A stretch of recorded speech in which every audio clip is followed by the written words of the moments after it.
Maligayang pagdating sa aming channel. Dito, isasama ka namin sa isang kakaibang paglalakbay sa mundo ng mga abandonadong istruktura.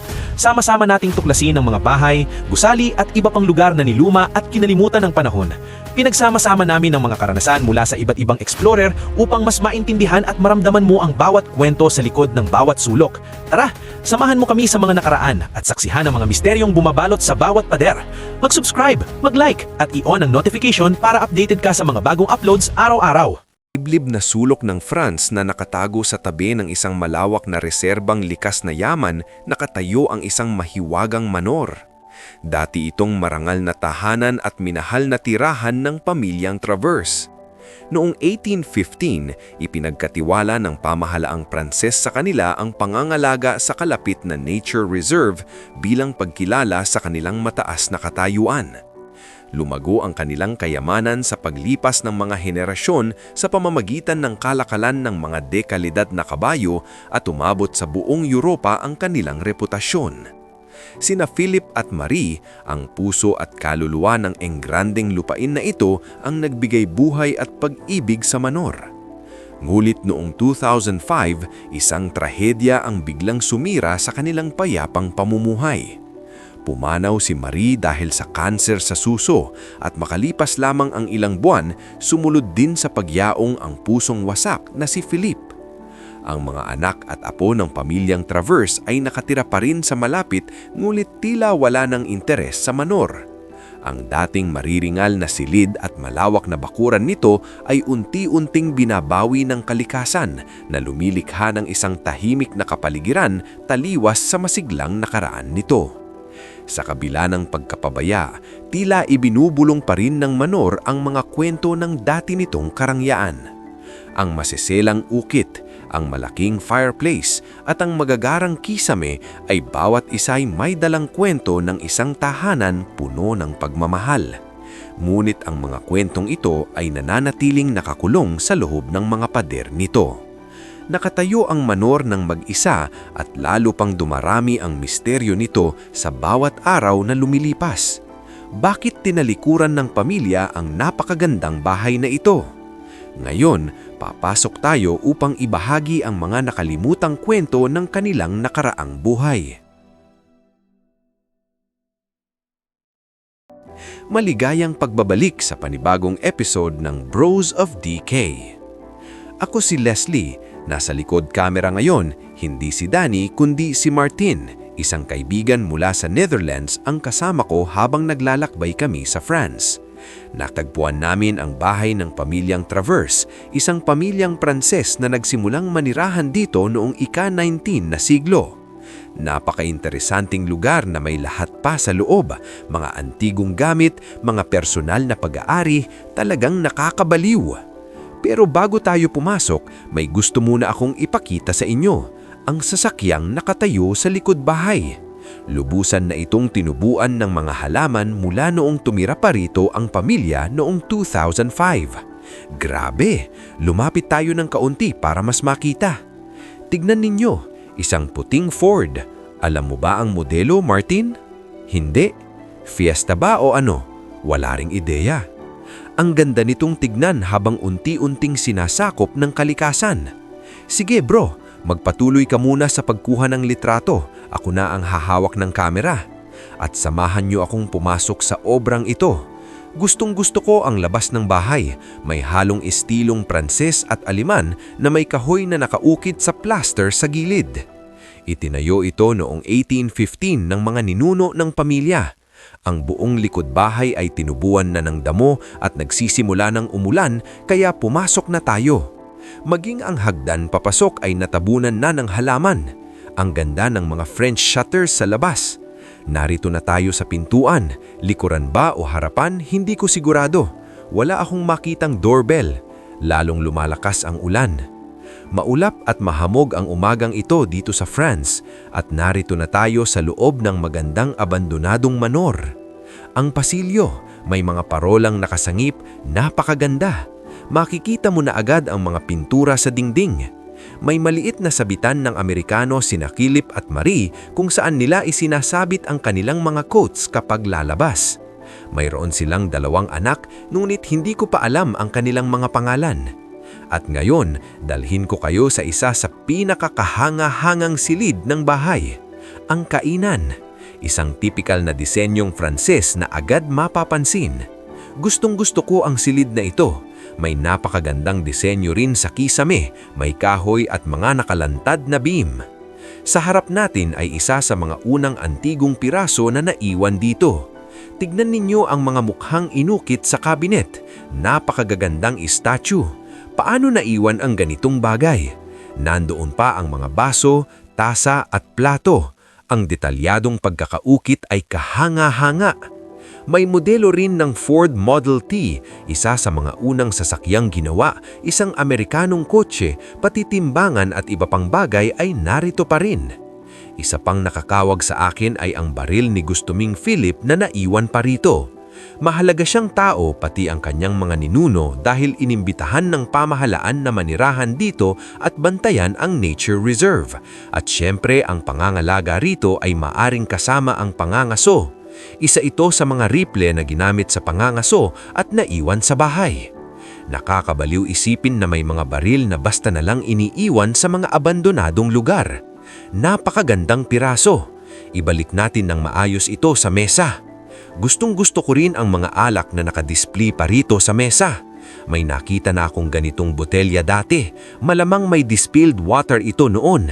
Isang Amerikanong tatak ang namamahagi ng ganitong botelya. Minsan may presyon pa sa loob pero wala na rito. May laman pang ang alak ang iba dito. Dito, marahil ay nauupo ang 4 na miyembro ng pamilya, ina, ama, anak na lalaki at babae habang sabay-sabay kumakain.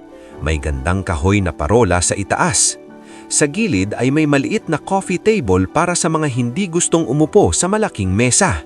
Ang statue ng butler dito ay kahanga-hanga. Dahil marangal ang pamilya, malamang may mga katulong at butler sila noon. May baso pa ng konyak dito. Marahil isa sa huling ininuman ni Philip. Marami pang mga antigong palamuti at maliliit na dekorasyon. May isang bagay na gawa sa mga dahon na nakasulat na Sophie Travers. Marahil isa siya sa mga apo. Napakagandang likha. Sa itaas ay may napakagandang orasan, buo pa at maayos. May nakasulat na RA at may isang manika rin dito sa ibaba. Marahil laruan noon o koleksyon.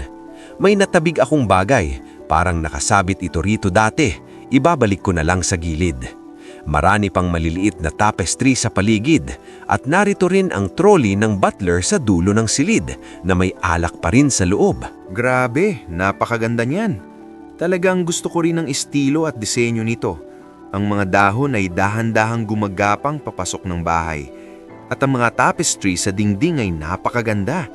Ang talagang nakakatawa para sa akin ay ang bust na nakatayo sa sulok. At sa ibabaw nito ay may figurang Indian. Makikita mo pa ang isang kamay dito. Tinatawag ang bahay na ito na Indian Manor at naintindihan ko kung bakit. Nakikita ko ang dahilan pero hindi ko alam kung ano ang koneksyon nito sa pamilya. Siyempre, si Felipe ay isang taong madalas maglakbay sa iba't ibang panig ng mundo para sa diplomatikong layunin at para rin sa pamahalaan. Kaya interesante talaga. At narito ang napakagandang fireplace. Ang mga asul na detalye sa paligid nito, ang mga ukit sa kahoy. Napakagandang piraso. Sa itaas ay may gold-plated na salamin, isang napakatipikal na salaming Pranses na madalas makita sa mga manor. May estatwa ng isang babae, parang lola at lolo, at ang muka ng orasan. Karaniwan ay napakabibigat ng mga ito. Ang isang ito ay hindi gaanong mabigat, pero gawa ito ng marmol. May rosaryo pa sa gilid. Silipin din natin ang loob ng fireplace. Wow! May usa na gawa sa cast iron sa loob. May proteksyon na bakal sa likod. May kaldero pang ang nakatayo rito. May mga tira pa ng huling pagkaing kinain ni Felipe. Napakagandang silid. Bigyan ko kayo ng huling sulyap bago tayo umalis dito. Tunay na kahanga-hanga. Mula sa dining area ay maaari tayong bumalik sa hallway. Interesante dahil narito ang pinto palabas at sa tapat nito ay ang kusina kung saan naghahanda ng pagkain ng mga magulang o mga katulong. Makikita mong napakaayos pa rin ang lahat sa kusina. May nakataas na bahagi rito na parang breakfast bar kung saan sila marahil kumakain tuwing umaga. May mga dekorasyong pamasko pa ring naiwan. Hindi ibig sabihin na iniwan ang bahay noong Pasko, pero nakakatuwang makita. Wow, napaka-unique ng kusina. Tignan mo sa sulok, may refrigerator. At ayon sa tradisyon, kailangan nating buksan ito. Mabuti na lang at walang laman. Ang amoy na nagmumula rito ay napakasama. May magandang tapestry sa dingding na nagpapakita ng lumang pamumuhay ng mga Pranses sa kusina. May blender din dito. Tinawag pa nilang rotor blender. Magandang pangalan para sa blender kung tutusin. May isang tao sa bahay na mahilig din sa kotse, gaya ng nakikita ninyo. May magazine na Fabulous Vacancies, ika 1 April hanggang 31 October 2004, isang taon bago tuluyang maiwan ng bahay. Malamang mahilig si Felipe sa mga ganito. Marahil ay malaking tagahanga rin siya ng mga sasakyan. Marangal ang pamilya. May pera silang pamili ng mga kotse at siguradong nag-enjoy sila rito. Palagi kong naiisip na kakaiba ang paglalagay ng washing machine sa kusina. Sa Belgium, hindi namin ito ginagawa, pero sa ibang bansa, karaniwan nito. Naiwan pa rin ang lahat dito. Mga plato, tasa, kutsilyo sa lagayan. Wow, may kombinasyon pa ng orasan, kalendaryo at timer dito. At gumagana pa ito. Nandoon din ang exhaust fan sa itaas ng stove. Creme de cafe, ang kanilang espresso machine. Napakarami pang gamit dito. Mga kubyertos, lahat ay naiwan. May maliit na emblem na tax sur la automobile. Ito ay idinidikit sa kotse bilang patunay na bayad na ang buwis. At narito ang isang resibo para kay Ginong Philip Travers noong pang 1989. Napakagandang kusina. Lahat ay naroon pa rin. May maliit pang chandelier sa itaas. Gustong-gusto ko rin ang kalan sa sulok. Napakaganda. Mula rito ay maaari tayong bumaba sa basement. Pero bago yon, tignan muna natin ng mas malapit ang painting dito. Mukhang may nakatira sa bahay na siya mismo ang nagpinta nito. Isang tanawing Pranses ang ipinapakita. Sa kabila ay may ilang telebisyon sa sulok. Marahil ay hindi na ginagamit noon. May bote pa ng alak dito sa ibaba. Mukhang luma na ito. Naputol na ang kuryente sa bahay na ito. Tingnan natin kung ano ang naghihintay sa basement. May nakikita akong scooter o kung ano roon. Una sa lahat, may dalawang bisikleta rito sa sulok. Isang asul at isang pula. Napakaganda nito.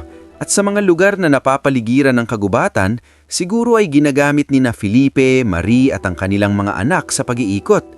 May scooter pa at motorsiklo sa basement. Wow, talagang kahanga-hanga. Ang matingkad na asul na scooter dito, nagkaroon din ako nito noong 16 years old. Ginagamit ko ito papunta sa paaralan noon. At narito naman ang isang Yamaha na motorsiklo. Nasa ignition pa ang susi. Malamang hindi na gumagana ang baterya pero kung papalitan, maaari pa itong patakbuhin. Ganun kaabandonado ang mga lugar na ito. May maliit din silang gym area sa basement. Makikita ang mga gamit sa pag-eehersisyo, mga bench press at iba pa. Parang ito ang tinatawag na man cave. May lawnmower pa at kung ano-ano. Talagang kamangha-mangha.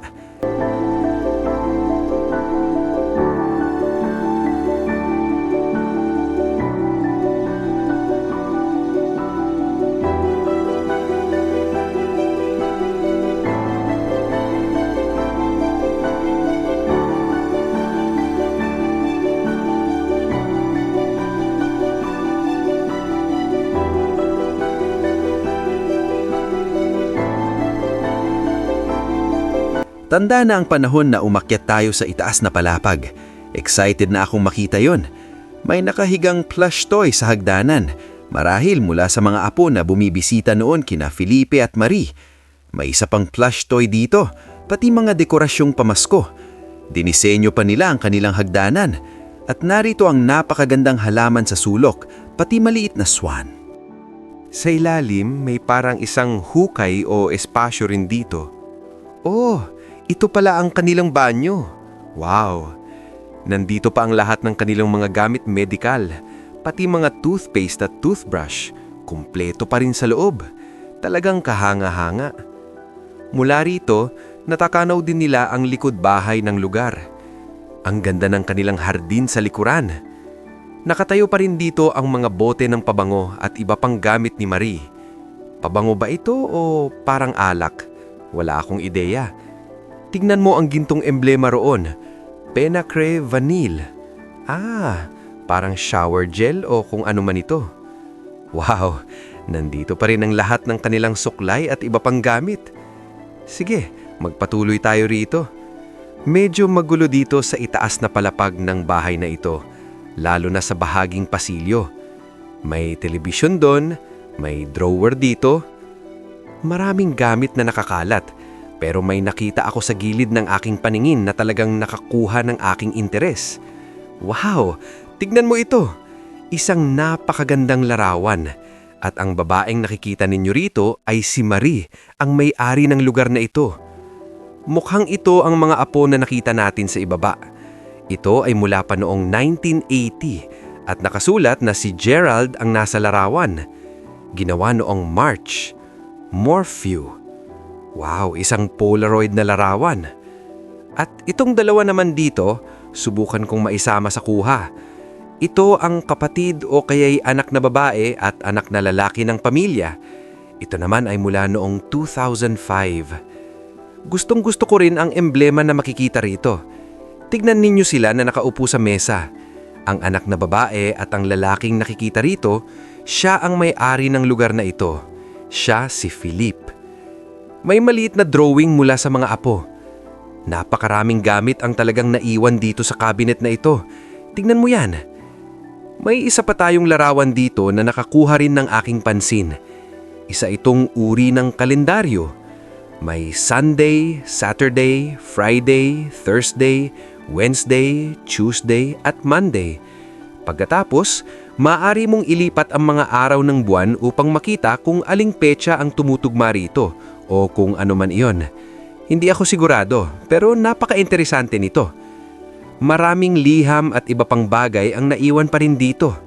Silipin nga nating sandali dahil mukhang, oo nga, mga photo album ito. Tignan mo yan, lahat ng larawan ng pamilya ay naiwan pa rin dito. Hindi ito kuha sa loob ng bahay, sa ibang lugar ito kinunan. Napakaraming litrato ang laging naiiwan sa mga ganitong lugar. Nakakalungkot talaga sa palagay ko. Sige, pumunta tayo sa unang silid dito sa itaas na palapag. Sa tingin ko, ito ang pangunahing silid tulugan na may canopy bed na agad mapapansin pagpasok mo pa lang. Wow! Hindi ba't napakaganda ng silid na ito? Sa palagay ko, dito tumira sina Marie at Kilip noong mga unang taon nila rito. Tignan muna natin ang maliit na estante bago tayo magpatuloy. Gustong-gusto ko ang florera sa ibabaw nito. May ilang aklat din. Journey of the Earth in 80 Days.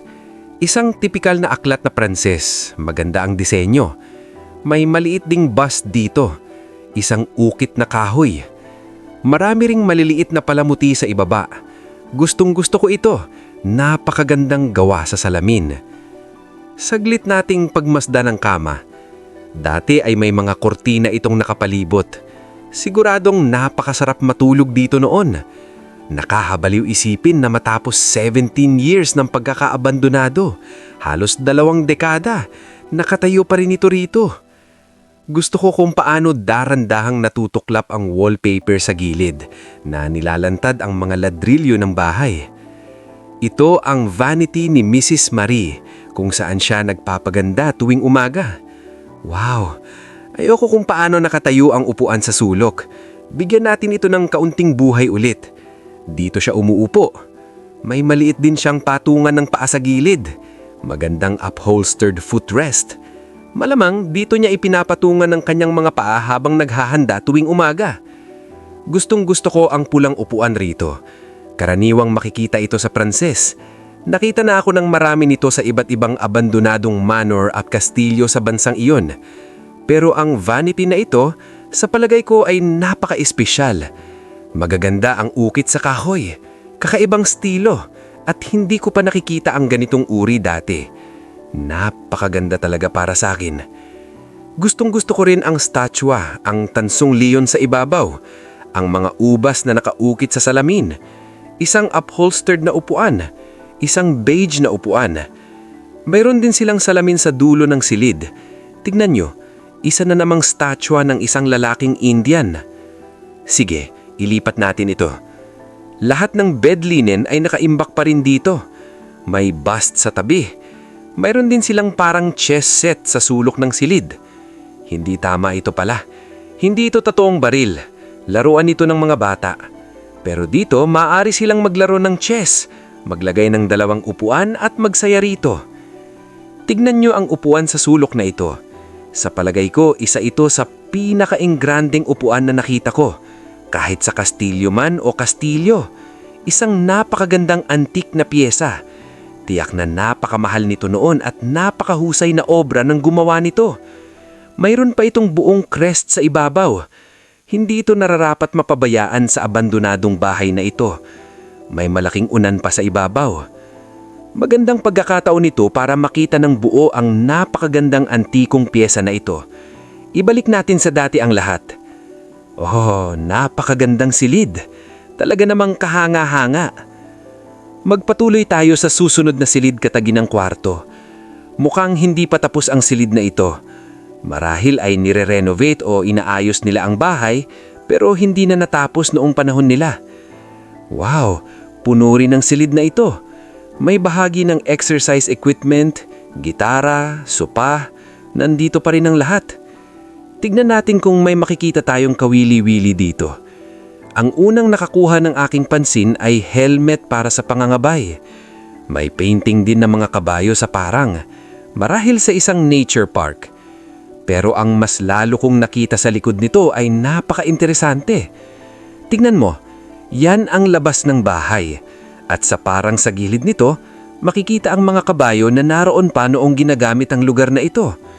Nakikita rin ang refleksyon ng bahay sa tubig sa likuran. Napakaganda. Nandito pa rin ang salamin ng mata ni Philip. Kamangha-mangha. Nagkaroon din ako noon ng eksaktong kaparehong CD player gaya ng kanila. Sige, tignan natin kung ano pang makikita natin sa bahagi na ito ng silid. Oh, napakaganda nito. Tingnan ninyo ito. Isa na namang likha ito ni Sophie. Isa sa kanyang mga apo. Marami siyang nagawang bagay. Marahil noon ay gusto niyang maging isang artista. At narito na naman ang isang magandang larawan ng bahay. Gustong-gusto ko ang estilo ng lugar na ito. Ayon dito, mula pa ito noong 1815 nang maitayo ang lugar na ito. At dito, tinatawag din nila itong kastilyo sa halip na manor. Kaya maaari mo talaga itong tawaging kastilyo. Iyon ang tawag nila rito noon. Ay, may natumba. May magandang halaman dito sa sulok. At narito naman ang isang matchbox na kotse. Nasa orihinal pa nitong lalagyan. At isa na namang magandang photo album. Nako, Pasko ito mga kaibigan. Tingnan ninyo. Nagsasalo sila ng hapunang pampasko rito. Napakaganda. Nakalagay pa nga rito, Noel Christmas 2003. Nasa loob pa rin ang lahat ng litrato. Lahat ng laruan ng mga bata ay naiwan pa rin dito. Makikita ninyo ang mga Lego na nilalaro nila noon. Lahat ng gamit ng mga apo ay narito pa rin. Malamang ngayon ay nasa edad na sila ng kabataan, mga 20 taong gulang na siguro. At lagi akong nagtataka kapag nakikita ko ang mga ganitong bagay sa mga lugar na ito. Bakit hindi nila binalikan para kunin ng kahit alin dito? Bukod sa mga weights, hindi na gaanong kawili-wili ang silid na ito. Mukhang malakas at maskulado si Philip noon. Pero may iso pang hagdanan na magdadala sa atin ng mas malalim pa sa bahay. Makikita rito ang mas marami pang hindi natapos na bahagi ng lugar. Nilagyan lang ng palitada ang mga pader pero hindi na pinturahan. Sa palagay ko medyo pangit ang pasilyong ito. Tingnan natin kung bumubukas ito. Hindi na. Hindi ko alam kung ano ang nasa likod ng pintuang ito. Dito naman tayo makakaakyat sa susunod na palapag ng bahay. May sofa pa nga rito sa itaas. Tingnan natin ang nasa loob ng silid na ito. Ay, napakaraming dumi ng ibon. Sa tingin ko may mga ibon na nakatira sa bahagi na ito ng bahay. Grabe, may amoy din dito. Hindi ako magtatagal dito. Isa ito sa mga kama ng mga bata, gaya ng makikita ninyo, marahil ay ginamit ng mga apo kalaunan. Dito sila natutulog noon. May damit pa nga ito. Maaaring ito ang silid ng ating mahal na si Sophie na nag-iwan ng lahat ng painting at magagandang likhang sining para sa kanyang lolo at lola. Wow, narito pa rin ang lahat. Mukhang mga anime ito, mga librong binabasa niya noon, mga aklat na anime, kahanga-hanga. Malaking tagahanga siya nito, gaya ng makikita ninyo. Kinolekta niya ito sa paglipas ng mga taon. May tropeo pa nga roon sa itaas. Gustong-gusto ko ang lahat ng mga gamit na Hapones sa loob ng silid na ito. Narito pa rin ang lahat ng damit sa loob ng cabinet. Pero mukhang mga damit ito ni na Marie o Philippe, hindi kay Sophie. Mukhang pang matanda ang mga ito, hindi pambata. May maliit na mesa para sa pagsusulat, parang secretary's desk, kung saan marahil ginagawa ni Sophie ang kanyang mga gawain sa paaralan. Lahat ng ginamit niya ay narito pa rin. Wow! Hindi ako magtatagal dito. May attic pa sila rito sa itaas, pero mukhang hindi naman gaanong interesante. Walang dapat ipagsapalaran ng buhay ko para rito. Dito naman sa sulok ng pasilyo, may mga likhang sining na nakasabit sana sa buong bahay. Mga maliliit na gawa sa kahoy, kotse. Oh, napaka-interesanting silid tulugan ito. Tingnan ninyo, isa na namang silid ng mga bata. May double-deck bed sa itaas at isang asul na upholstered na kama sa ibaba. Gustong-gusto ko ang ayos na ito. Malamang dito natutulog ang mga apo sa itaas na palapag, siguro 2 sa silid na ito at isa sa kabilang silid, at sina Philippe at Marie naman ay natutulog sa ibaba sa silid na may canopy bed. Pero tignan ninyo ito, naglagay pa sila ng isang upholstered na kama, isa sa mga kakaibang stilong Pranses, lalo na para sa mga apo. May 2 manika pa rin na nakahiga sa kama mula pa noon. May maliit na lampara sa tabi. Sa sulok ng silid, may aquarium na puno ng iba't ibang manika at stuffed toys. Lahat ng laruan ay nasa loob pa rin ng drawer. May RC cars din, malamang ay pag-aari ng batang balaki na natulog dito. Wow, talagang punong-puno ng laruan. Talagang nalulungkot ako kapag nakikita ko ganitong silid. Isang silid ng mga bata na puno ng laruan at alaala pero iniwan at napabayaan. Nakakalungkot ang pakiramdam na nakatayo ka sa loob ng ganitong kwarto. Pati ang lahat ng poster sa dingding ay naiwan at nakalimutan. Gustong-gusto ko ang maliit na lampara sa sulok, parang napakamahal at antigong piraso. Napakarami pa ring gamit ang naiwan dito. At ito ba yung nag-iisang telebisyon na naita natin sa buong bahay? Sa sala wala naman. Oo, ito nga, ang nag-iisang telebisyon sa buong bahay. Mukhang hindi talaga mahilig manood ng telebisyon ng manataong ito, marahil para lang sa mga bata. May parol at isang malaking sofa kung saan maaaring magpahinga at maglaro ang mga bata noon. May mas marami pang poster dito. Silipin din natin sandali mula sa bintana sa itaas. Tanaw ang mga bukirin sa labas ng bahay. Doon nakatayo ang mga animal noon. Wow! Sige, isara na natin ito.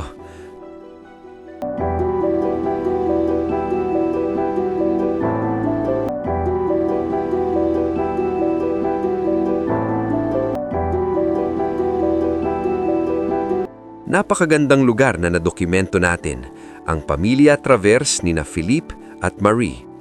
Talagang nagustuhan ko ang paglibot sa bahay na ito at makita ang mga antigong gamit, larawan at alaalang naiwan. Sana ay naging maganda ang kanilang buhay. Base sa kanilang bahay, mukhang oo nga. Kung nagustuhan ninyo ang video na ito, paki-like ito. Mag-subscribe sa channel kung bago kayo rito at mag-iwan ng magandang komento sa comment section.